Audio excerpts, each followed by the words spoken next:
Hi there BookTube, this is Emma from Emma's Bookish Lifestyle, and I've just come back from a glorious week away at the Lake District. We were down in Ambleside, and it was a kind of retreat of sorts because I've not been very well. In fact, I'm suffering from fainting and dizzy spells, really severe migraine, sickness and upset belly, and it's just been a really terrible time. And I've actually been signed off by my GP, and yeah, just feel meh a large proportion of the time.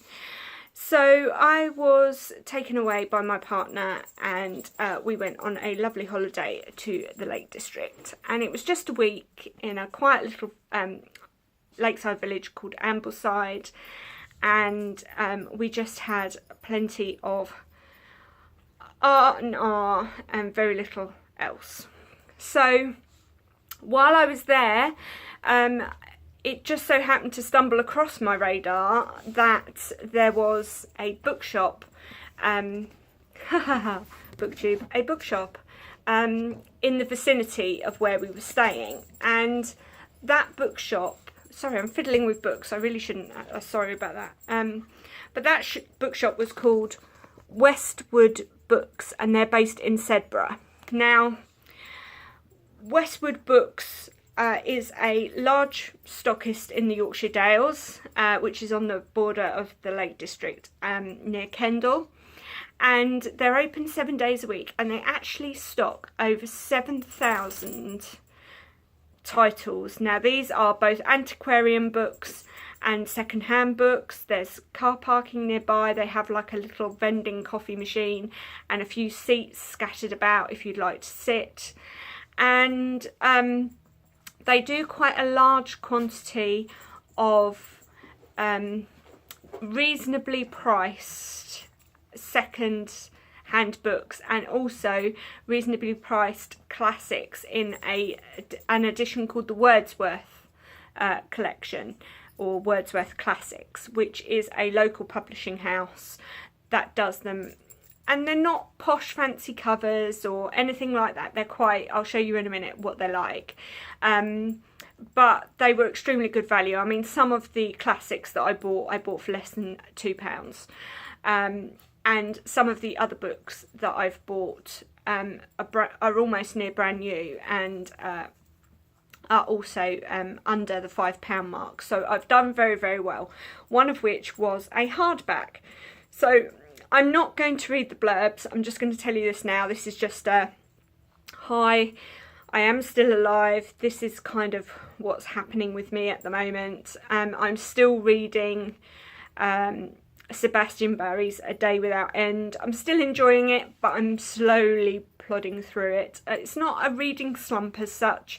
I just think what with ill health and everything, it's very difficult to be able to read large quantities of anything without getting a really bad headache. So yeah, so the first book I managed to pick up secondhand was Fell by Jen Ashworth. Fell by Jen Ashworth. Now I know she's got another book out, and I've seen both of these on YouTube, and when I saw this secondhand as new for under £5 in that bookshop, there was no way I could turn it down, especially as this was one that I know that quite a few of the bigger booktubers have been talking about and thoroughly enjoyed. So I got that one. I also wanted to restart up a bit of my science fiction and have a bit of science fiction in and about my collection, and I know that the SF Masterworks do quite a lot of them. Now initially I was hoping to stumble across some Ursula Le Guin. They had a lot of the Philip K. Dick books, but I struggled with his one he did with like an alternative World War II, and I wasn't too sure how I'd get on with other ones of his. And I know that Channel 4 have done a TV adaptation of a few of his books, but I'm not sure if they're going to be kind of anything that would draw me into reading his books. I'm not saying I'm ruling them out completely, but I'm just saying at the moment I wasn't 100% sure. But I saw this one, which was by D.G. Compton, and it's called The Continuous Catherine Morton-Hoe. Now, this is based, I believe, on like a new reality style TV show in the future, whereby people don't generally die of any other reason other than old age. There's no sort of ill health or anything, it's natural causes. And the few exceptions that they find are actually used as kind of TV fodder for this reality TV programme. And people are able to stand on the TV and watch their dying weeks, basically. And that's what this book is about. So it sounded quite eerie, and sometimes I do feel that reality TV can, even now in this modern age, brink on the edge of being a bit too far in the content that it shows and some of the things. And I wonder how far we really are off from watching something like that as a reality TV show. And there are enough weird and wonderful people, unfortunately, in politics and out there today who would probably see that as a valid form of entertainment. And I don't, but obviously it's a science fiction book, so I wanted to give it a go. Now, I can't remember whether it was the Big Head Bookworm or somebody else, so I do apologise, but I think I remember somebody saying something about Sally Vickers, and Sally Vickers being a good author, and that a bit sort of magical realism. I might be a bit wrong there, so I do apologise in advance. But this, she's been referred to by the Times as writing like a haunted angel. And this is the first in a series, and this was Miss Garnett's Angel. So I'd love to know if any of you have read this and what you thought about this. Again, I mean, this was a bargain. I think I paid £2.50 and it's almost brand new. I mean, yes, okay, it's got that fabulous musty old bookshop smell, and the slightly yellowing pages, but it's in extremely good nick, and the binding and everything is really good, and it's well glued. So yeah, so that's Sally Vickers. Another one that I've seen a lot on YouTube, and I know that quite a few big booktubers again like Kate Atkinson, and it was something that I've been keen to read. And this one particularly because I believe it's following the life of a child, and it's sort of numerous different routes that it could go by. So if it dies at birth, I think, and then if it dies later on in its life, and how it tells the tale, and I don't think it's a life after death story, sorry, that's the wrong description, but kind of about how many chances you get in life to live it the way you want to live it. And that's Life After Life. And again, it's got a beautiful fox on it, which I know there's a lot of different people on BookTube like various different animals and various different wildlife and things like that. And foxes are definitely one of my big animal loves. And while I was away, I did actually get, let me see if I can turn it around, this beautiful, let me see if I do it that way, that's better. Excuse the reflection, this beautiful piece of artwork on a grey slate. This is by a local artist called Rebecca Cropper, and believe it or not, she has only just recently returned to art after a year's break.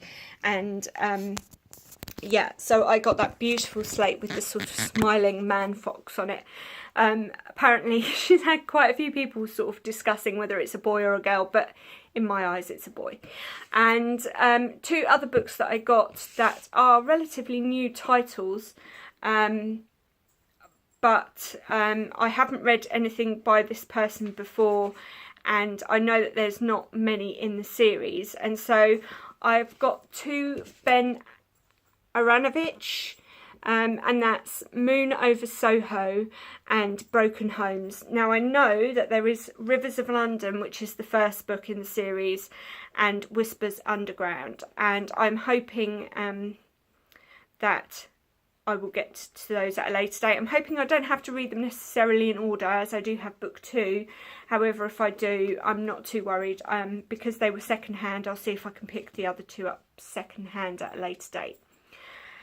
I've said at a later date quite a few times. I do apologise. We're 10 minutes in. I'm going to keep going. Apologies for both my boys being highly affectionate in the background. It's because I've come back from holiday and they've been with Nanny and Grandad all day, and I've only just come back and they're a little bit sleepier and a little bit overexcited to see me.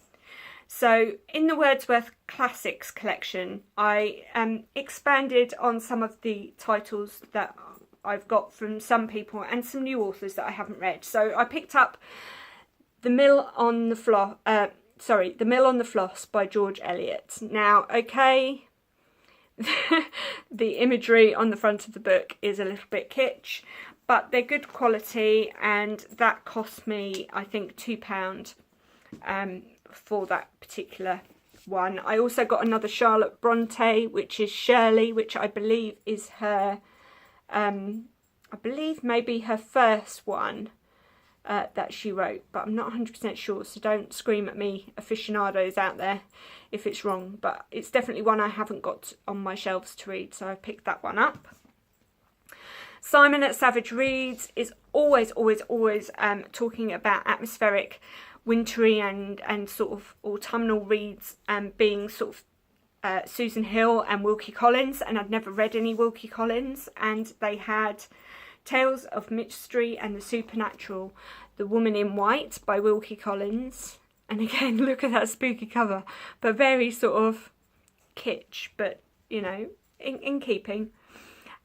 With regard to Elizabeth Gaskell, I was kindly given North and South by Victoria Eves Alexandria earlier in the year, and I picked up 2 more books by Elizabeth Gaskell, one being Mary Barton, which I believe was first published in 1848, and Wives and Daughters, which I believe was her last novel, but highly acclaimed as being quite witty, and I believe it's about a mother and a daughter and romantic relationships.